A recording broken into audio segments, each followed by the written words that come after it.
Shalom adik-adik semua, selamat hari Minggu. Apa kabarnya nih kalian semua? Semoga kita semua selalu diberikan kesehatan ya. Untuk menyambut hari Minggu yang baru ini, yuk sama-sama kita nyanyikan lagu Matahari Bersinar Terang.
Sebelum kita melanjutkan ibadah kita pada hari ini, yuk sama-sama kita berdoa dulu. Lipat tangannya, tundukkan kepala, tutup matanya. Kita siapkan hati untuk berbicara dengan Tuhan. Ikuti Lause berdoa ya.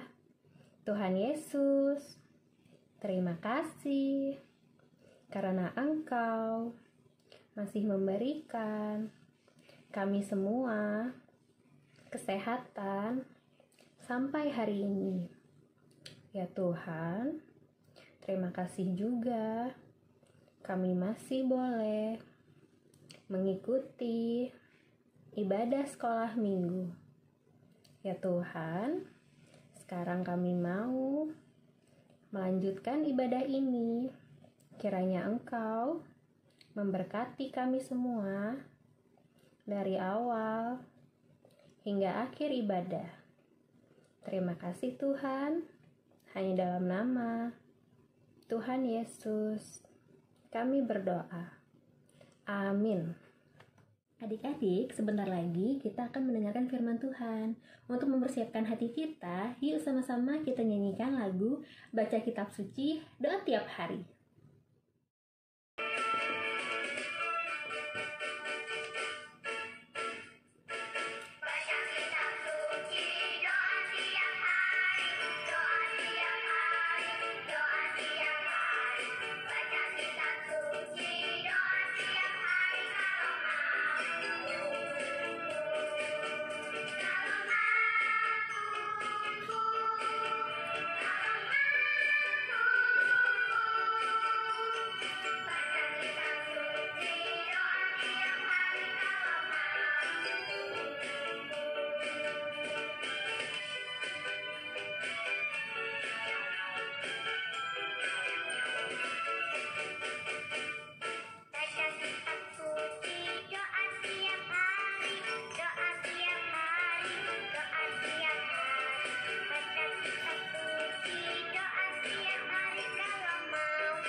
Sebelum mendengarkan firman Tuhan, mari sama-sama kita siapkan hati kita. Mari sama-sama kita berdoa. Lipat tangannya, tundukkan kepala, tutup matanya. Ikuti Lause berdoa ya. Tuhan Yesus, terima kasih karena kami masih boleh mendengarkan firman Tuhan. Tolonglah siapkan hati kami supaya dapat mendengarkan firman-Mu dengan baik. Semoga firman-Mu dapat bertumbuh di hati kami. Terima kasih ya Tuhan. Hanya dalam nama Tuhan Yesus kami berdoa. Amin. Adik-adik, selama pandemi ini, kita semua kan di rumah aja nih. Nah, kalian tuh di rumah sama siapa aja sih? Kalau Lause di rumah itu biasanya ada keluarga, jadi ada mama, papa, ada adik-adik, sama ada koko-koko Lause di rumah. Nah, kalau misalkan nih ya, tiba-tiba adik-adik hilang. Nih, Lause mau cerita nih. Dulu, waktu Lause masih kecil, Lause pernah diajak ke supermarket sama mama Lause. Terus, tiba-tiba Lause hilang. Jadi, mama Lause tuh nyari-nyariin Lause gitu. Dia bingung, aduh ini mana ini si Lala, hilang. Terus akhirnya gak lama kemudian Lause ditemuin. Nah, waktu mama Lause nemuin Lause tuh, dia bahagia banget rasanya. Kayak udah nemuin anaknya yang hilang. Memang hilang karena Lause lari-larian di supermarket, jadi hilang dari mama. Terus Lause juga punya adik. Satu adik Lause itu ada yang kerjanya di Riau. Ada yang tahu nggak Riau di mana? Ya, Riau itu di Pulau Sumatera, daerah utara-utara sana, daerah atas-atas, jauh banget kan. Kalau naik pesawat aja tuh ya kurang lebih 2 jam. Bayangin naik pesawat aja udah 2 jam, jauh banget. Makanya setiap kali adik Lause ini pulang, satu keluarga kita tuh seneng banget karena akhirnya ketemu lagi gitu. Kan udah lama banget nggak ketemu. Tapi di masa pandemi ini kita semua sedih karena dia nggak bisa pulang. Akhirnya kita cuman bisa video callan gitu deh. Tapi nanti waktu dia datang, kita semua pasti bahagia banget karena udah lama nggak ketemu. Nah, ini sama aja nih kayak salah satu cerita di Alkitab. Yuk sama-sama kita buka Alkitab kita. Nah, cerita ini diambil dari Lukas 15 ayatnya yang ke-11 sampai dengan 32. Ini tentang perumpamaan anak yang hilang. Jadi, ada seorang bapa memiliki 2 orang anak, si sulung dan si bungsu. Nah, si bungsu ini bilang ke bapaknya supaya harta warisan yang bakal dikasih ke si bungsu ini dikasih semua ke dia. Akhirnya bapaknya turutinlah kemauan anaknya ini. Si bungsu ini akhirnya dengan uang yang dikasih bapaknya itu pergi jauh tuh dari rumah. Dia foya-foya lah, beli ini, beli itu, makan seenaknya, belanja seenaknya. Akhirnya setelah foya-foya, duitnya habis. Waktu duitnya habis juga di sana itu lagi dilanda bencana kelaparan. Aduh, udah bencana kelaparan, gak punya duit, gak punya harta. Akhirnya dia bingung kan, duh makan apa nih? Kalau nggak cari makan, nanti dia bisa mati kelaparan. Akhirnya dia cari kerja di sana, dan di sana itu dia jadi orang yang menjaga babi-babi yang ada di sana, babi-babi peliharaan. Dan di sana itu dia kepikiran, aduh ini ampas-ampas babi, ampas-ampas yang dijadiin makanan babi, mau dia makan. Tapi nggak boleh sama yang punya babinya, dilarang gitu. Nggak boleh kamu makan ini punya babi saya, bukan buat kamu. Katanya gitu, kasian banget. Dia udah sedih, udah nggak punya duit buat makan. Dia sedih banget, terus dia kepikiran, aduh bapakku tuh di rumah, padahal udah enak-enak ya aku di rumah sama bapak. Bapak punya banyak orang suruhan. Kenapa aku pergi jauh ya ninggalin bapak? Kenapa aku foya-foya ya, sampai sekarang aku jadi kelaparan deh. Habis itu dia kepikiran, apa aku pulang aja ya ke rumah? Gak apa-apa deh, aku jadi orang suruhannya bapak di rumah. Yang penting aku masih bisa makan. Yang penting aku gak mati kelaparan. Nah, akhirnya dia pulang tuh ke rumah. Waktu dia pulang, bapaknya itu waktu dari rumah udah ngeliat tuh anaknya dari jauh. Itu kayaknya anak saya. Wah, anak saya pulang. Bapaknya tuh bersuka cita waktu lihat anaknya itu pulang.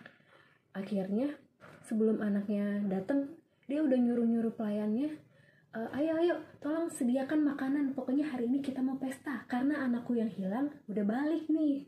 Akhirnya waktu anaknya itu nyampe rumah, ketemukan sama bapaknya, dipeluk langsung sama bapaknya. Bapaknya seneng banget anaknya yang hilang tuh udah pulang ke rumah. Si anak ini bilang, bapak maafin aku ya, aku udah punya banyak dosa sama bapak, aku udah pergi jauh dari rumah ninggalin bapak, aku udah ngabisin harta aku yang bapak kasih, maafin aku gak apa-apa kok jadi orang suruhan bapak di rumah. Terus bapaknya bilang, gak apa-apa nak, Bapak senang kamu udah pulang. Jadi bapak ini bersukacita banget anak yang hilang itu udah kembali ke rumah. Dan tadi kan dia nyuruh pelayan-pelayannya buat nyediain makanan banyak banget untuk mengadakan pesta. Karena saking gembiranya dia menyambut anaknya yang hilang itu, yang pulang kembali ke rumah. Nah, dari sini kita bisa lihat nih betapa sayangnya bapak ini terhadap anaknya ya. Meskipun anaknya sudah berdosa kepada dia, udah ngabisin hartanya, udah ninggalin rumah, foya-foya sampai hartanya habis, bapak ini tetap menyambut anaknya dengan sukacita. Kenapa? Karena bapaknya ini sangat sayang sama anaknya. Bapaknya ini nganggap anaknya ini sangat berharga.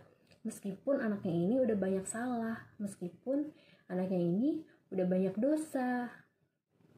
Nah, dari cerita ini kita bisa tahu bahwa kita semua ini anak Tuhan yang berharga. Sama kayak si bungsu tadi, meskipun kita sudah punya banyak dosa, Bapa kita yang adalah Tuhan tetap sayang sama kita semua. Jadi, dosa itu bukan alasan untuk menghambat kita untuk kembali sama Tuhan. Jangan kita mikir, aduh aku udah banyak dosa nih, gak enak aku berdoa, gak enak aku balik sama Tuhan. Kita gak boleh mikir kayak gitu. Karena meskipun dosa kita sudah banyak, Tuhan tuh tetap sayang sama kita. Tapi ingat, jangan jadikan ini alasan untuk kita menambah dosa kita. Kalau kita sangat sayang juga kepada Tuhan, kita pasti mau menjauhi apa yang Tuhan gak suka kan? Jadi, meskipun Tuhan selalu memaafkan kita, kita gak boleh ya menambah dosa kita lagi. Nah, sama satu lagi nih, kita juga harus bisa memaafkan orang lain. Karena Tuhan sendiri itu udah lebih dahulu memaafkan kita semua atas dosa-dosa yang kita lakukan. Karena kita itu sangat berharga di mata Tuhan. Jadi, karena Tuhan telah memberi contoh kepada kita, Tuhan telah mengampuni dosa-dosa kita, kita juga harus bisa mengampuni dosa teman-teman kita, mungkin dosa keluarga, dosa kakak-kakak kita, mungkin yang sering ngejailin kita di rumah, atau mungkin dosa teman-teman di sekolah, atau teman tetangga, teman di rumah, atau bahkan teman sekolah minggu. Mungkin ada yang pernah salah sama kita harus mau memaafkan mereka. Karena Tuhan sendiri udah memaafkan kita. Jadi ingat ya adik-adik, kita gak boleh mikir kalau kita itu gak layak di hadapan Tuhan. Kita itu layak, sangat layak, karena Tuhan sudah melayakkan kita supaya kita bisa datang ke hadiratnya, dan kita itu sangat berharga di mata Tuhan. Nah, sebagai aktivitas kita minggu ini, Lause minta kita tulis di sebuah kertas apa aja dosa yang udah kita lakukan selama seminggu ini. Terus kita pikirin deh gimana caranya supaya kita minta maaf. Mungkin kita udah berbuat dosa ke mama kita, mungkin kita sudah berbuat dosa ke teman kita, baik dengan perkataan ataupun perbuatan. Kalian catat, terus kalian minta maaf, praktekin. Misalkan dosa 1, kalian ngebantah mamah di rumah.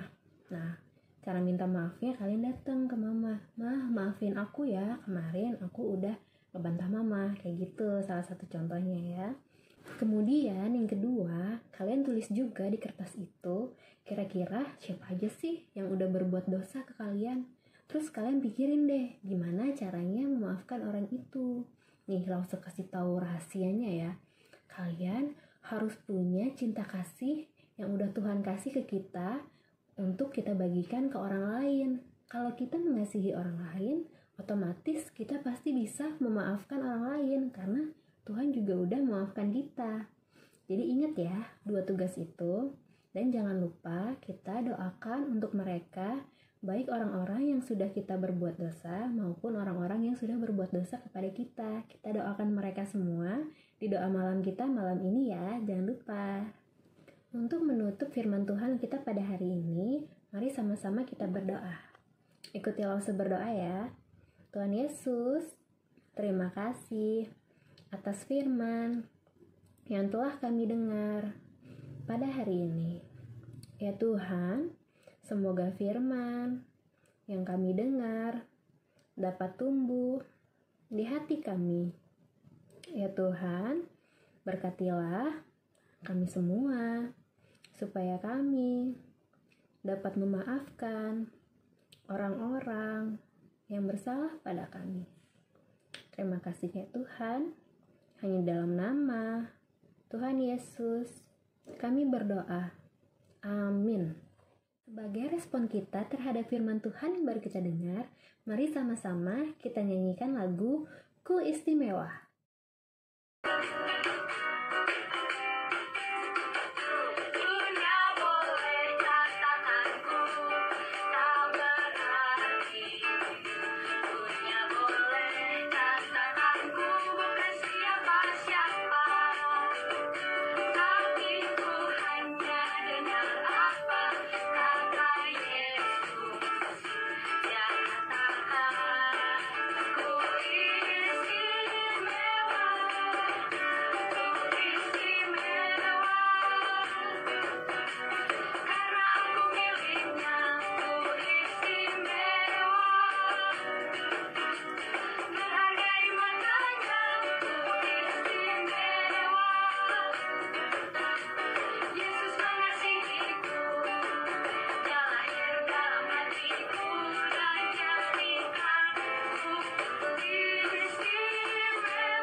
Sekian ibadah kita pada hari ini.